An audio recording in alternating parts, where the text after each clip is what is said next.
Hello everybody, welcome back. My today's topic is the making of Germany or you can say unification of Germany.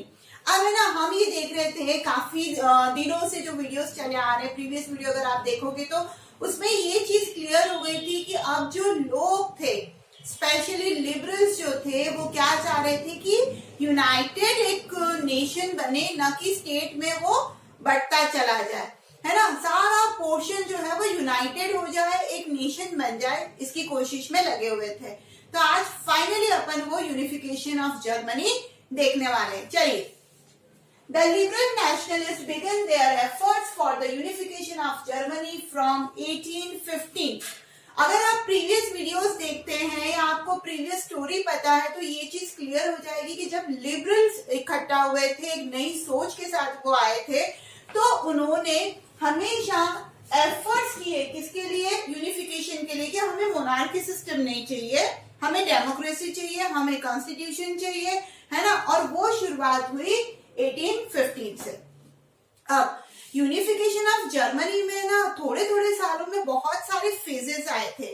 तो जब कभी भी question ये बनता है कि describe the phases of unification of Germany, तो आपकी शुरुआत हमेशा होगी फॉर्मेशन ऑफ ज़ोलवेरिन। ठीक है, हम पढ़ चुके हैं ज़ोलवेरिन क्या है, बट थोड़ा सा और अभी समझ रहे हैं। In 1834, a custom union or Zollverein was formed at the initiative of Prussia and joined by the most of the German state. हमें ये पता है कि एक कस्टम यूनियन बना था 1834 में, है ना, जिसको ज़ोलवेरिन नाम दिया गया था। और ये शुरुआत प्रुशिया के अंदर की गई थी और उसके बाद जितने भी जर्मन स्टेट्स थे, है ना, तो वहां पर ये लागू किया गया था। अलग अलग ऑर्गेनाइजेशन ज़ोलवेरिन के नाम से बनने लग गई थी, लोग उसको ज्वाइन करने लग गए थे। अब था क्या उसके अंदर, the union एबोलिश्ड tariff barriers and reduced the number of currency from over 30 to 2। अब है ना, थोड़ा सा डिटेल में आपको बताती हूँ, अगर आपने प्रीवियस वीडियो नहीं देखा है तो। हुआ ये था कि सभी स्टेट्स की जो करेंसी थी ना वो अलग अलग थी, तो वेट सिस्टम भी अलग था, करेंसी भी अलग थी, तो ट्रेडिंग में बहुत प्रॉब्लम आती थी।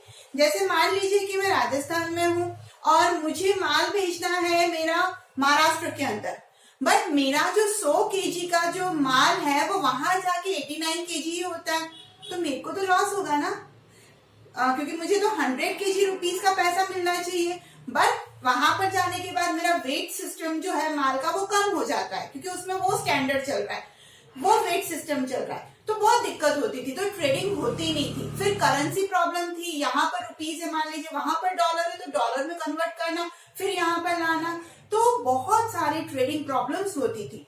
तो यहाँ पर प्रुशिया ने ये शुरुआत करी थी कि उन्होंने पूरी तरीके से टैरिफ बैरियर्स जो थे, मतलब टैक्सेस जो थे, टोल जो थे, वो क्या करे, पूरी तरीके से अबॉलिश करे, खत्म करे। और जो करेंसीज थी जो कि ओवर 30 अलग अलग करेंसीज जर्मन स्टेट के अंदर चल रही थी, तो उसको वो सिर्फ 2 पर लेकर आ गए, जिसकी वजह से लेन देन करना बहुत आसान हो गया, है ना, क्लियर। फिर Zollverein created the feelings of nationalism in German state. अब क्या हुआ, जब करेंसी सेम होने लग गई, वेट सिस्टम सेम होने लग गया, तो लोगों के अंदर ये फीलिंग आने लगी कि नहीं, हम इसी स्टेट का एक पार्ट है और सब एक समान है। आज अगर मैं डॉलर रखती हूँ, आप रुपीज रखते हो, तो कैसे हम लेन देन करेंगे, पॉसिबल ही नहीं। तो हमें भी लगेगा कि नहीं, मैं राजस्थान की हूँ, वो एमपी का, वो महाराष्ट्र का, वहां पे ये है करेंसी, वहां पे वो करेंसी, तो एक नेशन की फीलिंग ही नहीं आएगी। हाँ, आज मैं भी रुपीज रखते हो, आप भी रुपीज रखते हो, तो ये एक सिमिलैरिटी शो करता है, तो नेशन की फीलिंग आना जायज है। तो वो चीज यहाँ पर हुई थी। तो फॉर्मेशन ऑफ ज़ोलवेरिन अपने आप में बहुत बड़ा स्टेप रहा और ये शुरुआत भी रही। सेकेंड, फ्रैंकफर्ट पार्लियामेंट पढ़ चुके हैं, but still second phase of unification of Germany में आता है, तो देखेंगे। The liberals in 1848 tried to unite the different regions of German Confederation into a nation state governed by an elected parliament. अब क्या हुआ, फ्रैंकफर्ट पार्लियामेंट का establishment कैसे हुआ देखते हैं। लिबरल्स जो थे उन्होंने हमेशा ये कोशिश करी कि हम क्या करें, जर्मन के जो अलग अलग स्टेट्स है उसको क्या करें, कंबाइन करें, यूनाइट करें। ठीक है, बट वो अब यूनाइट करना चाह रहे थे एज ए नेशन के नजरिए से। तो वो क्या चाह रहे थे कि हम क्या करेंगे, एक पार्लियामेंट बनाएंगे जिसके अंदर इलेक्टेड मेंबर्स होंगे, ठीक है। तो उन्होंने ये शुरुआत करी। अपन ने देखा था ना सेंट पॉल चर्च के अंदर, फ्रैंकफर्ट सिटी के सेंट पॉल चर्च के अंदर उन्होंने ये पार्लियामेंट सेटअप करा था। फिर 831 elected representatives drafted a constitution for a German nation to be headed by a monarchy subjects। अब क्या हुआ, वहां पर उन्होंने सेंट पॉल के अंदर मीटिंग करी, वहां पर 831 मेंबर्स इलेक्टेड रिप्रेजेंटेटिव्स प्रेजेंट हुए, उन्होंने कॉन्स्टिट्यूशन को ड्राफ्ट किया। अब कॉन्स्टिट्यूशन भी उन्होंने ऐसा ड्राफ्ट किया कि मोनार्की सिस्टम है ना, वो उनको हेड बनाया कि ठीक है, जो प्रुशिया का राजा है फेडरिक विल्हेम, ठीक है, फेडरिक विल्हेम फोर्थ, तो उसको भी इंक्लूड किया कि नहीं, पावर आप मतलब किंग आप हो बट पावर लिमिट में रहेगी। तो ऐसे करके उन्होंने कॉन्स्टिट्यूशन भी क्या किया था, ड्राफ्ट किया था और हेड मोनार्क को बनाया नाम का। फिर क्या हुआ, Frederick Wilhelm fourth king of Prussia rejected it and oppose it. अब सिर्फ नाम का राजा बनना फेडरिक विल्हेम को पसंद नहीं था, उसने क्या किया, पूरी तरीके से ये जो असेंबली थी है ना, फ्रैंकफर्ट पार्लियामेंट जो थी उसको रिजेक्ट किया, उसके कॉन्स्टिट्यूशन को रिजेक्ट किया, फिर अपोज करना चालू किया। और अपोज भी इस तरीके से किया कि आसपास के जितने भी मोनार्क थे वो पूरी तरीके से फेडरिक के साथ मिल गए और अपोजिशन चालू किया, मिलिट्री की हेल्प करी, जिसकी वजह से इसको बंद करना पड़ा। Thus the attempt to unite the German state became unsuccessful। और इस वजह से क्या हुआ, जो फ्रैंकफर्ट पार्लियामेंट बनाई गई थी लिबरल्स के द्वारा, वो पूरी तरीके से अनसक्सेसफुल रही, सफलता नहीं मिली, बट एक सीढ़ी जरूर थी यूनिफिकेशन के लिए। चलिए अब देखते हैं थर्ड फेज क्या था। ओके, कंटिन्यू करते हैं। थर्ड फेज है कंट्रीब्यूशन ऑफ बिस्मार्क। इसको स्टार्ट करने से पहले छोटा सा एक स्टोरी बताना चाहूंगी आपको।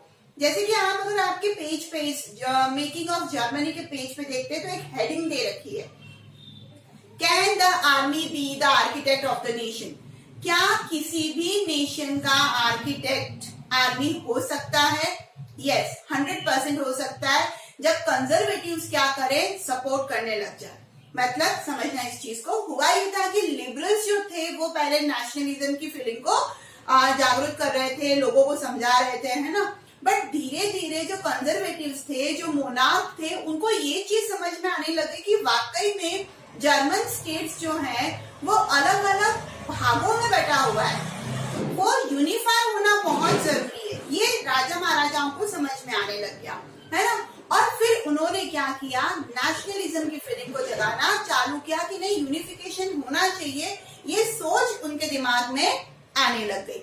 जब ये सोच उनके दिमाग में आने लगी कि नहीं, हमें यूनाइटेड करना है, हमें एक करना है, जर्मनी को एक करना है, अलग अलग स्टेट हमको नहीं चाहिए, तो फिर यहाँ पर आर्मी का बहुत बड़ा रोल रहा। ठीक है, चलिए आगे बढ़ते हैं।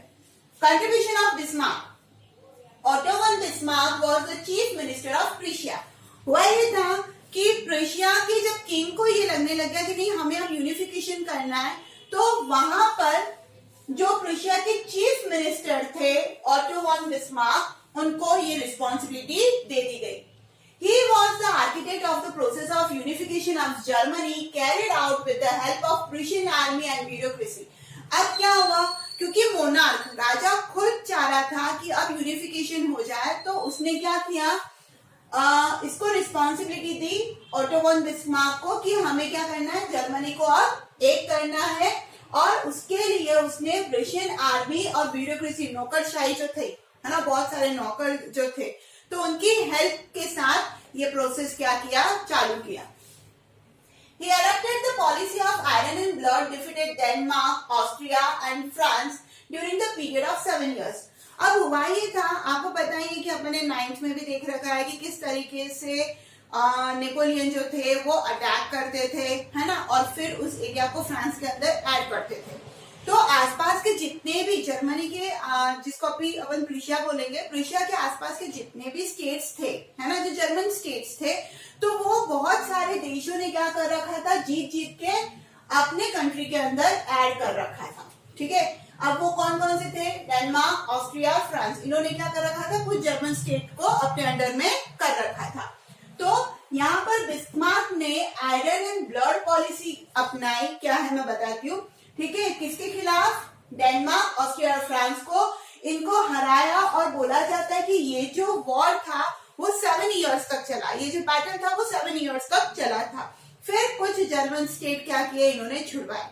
आयरन एंड ब्लड पॉलिसी उसको बोला जाता है कि आप किसी भी देश को अगर हराते हो तो जितने भी उनके सैनिक होते हैं ना वो जिससे वो हारे उसके गुलाम बन जाएंगे, तो वो उनके साथ रहेंगे और वो जो बोलेंगे वो काम करेंगे। तो ये पॉलिसी इसने अपनाई। अपनी सेना के अंदर हारे हुए देश की जो सेना थी उसको एड ऑन करते गए और आगे बढ़ते गए।